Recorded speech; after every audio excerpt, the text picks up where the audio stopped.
All right, people, buckle up. Today we're looking at the most ridiculous football haircuts ever seen by mankind.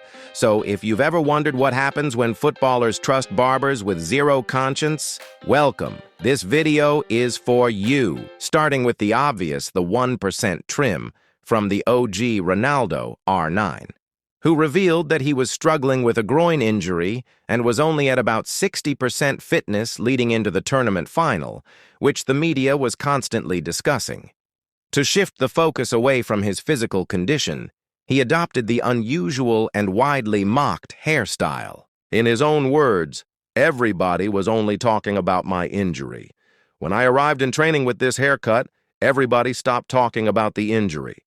The tactic worked, and he went on to score 2 goals in the final, securing the World Cup title for Brazil and the Golden Boot for himself.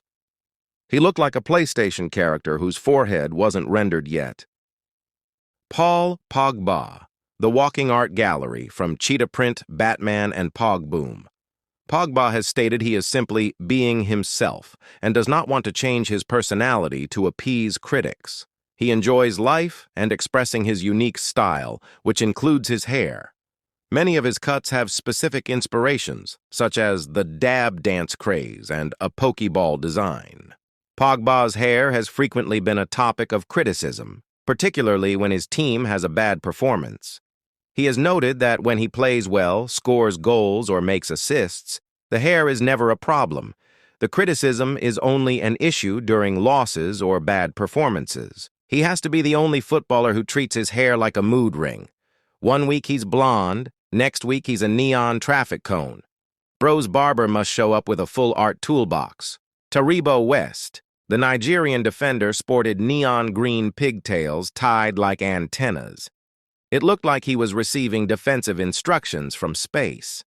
Ultimately, the hairstyle was part of his colorful persona as a player, rather than a symbol with a specific hidden meaning. Djibril Cissé. This man treated his head like a rotating art exhibition. Every match was a surprise episode of Extreme Makeover Scalp Edition. For Cissé, his hair was a significant part of his public persona, as memorable as his playing skills and flashy lifestyle. His flamboyant style was an intentional part of his career, not a random occurrence. Abel Xavier, the bleached blizzard, bleached his hair primarily to be distinctive and easily identifiable on the pitch. He was known for his peroxide addiction and elaborate hairstyles, which included elaborate facial hair as well. Over time, the bleached hair became a signature part of his identity as a footballer. Xavier looked like Zeus's rebellious younger brother, who got kicked out of Olympus for overusing hair bleach.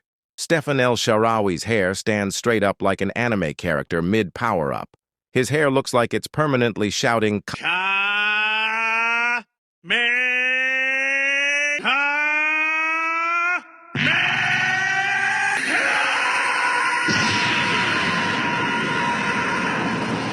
He has maintained it since he was a teenager, which he has described as aerodynamic.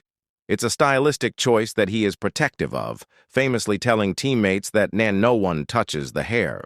While the haircut requires significant styling with products like wax, he considers it a key part of his identity. Arturo Vidal's mohawk, or what the Chilean newspapers call it, La Cresta del Guerrero, the warrior's crest, should come with a warning. If you head-butted Vidal, you'd probably need a tetanus shot.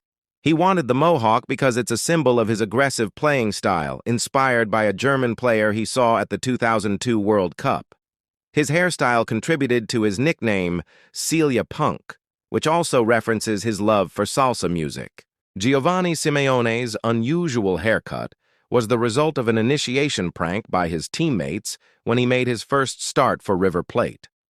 The style, which featured a hard part shaved into the side and red-dyed sections, was not a deliberate choice by Simeone, but a prank inflicted upon him. Fair play for going ahead with the cut. I don't think I could. Rodrigo Palacio kept a very long, thin rat tail for years at Inter Milan. There is no single, definitive reason for his choice, but it was a conscious decision to have a unique and memorable appearance. It just dangled like a cable from the back of his head.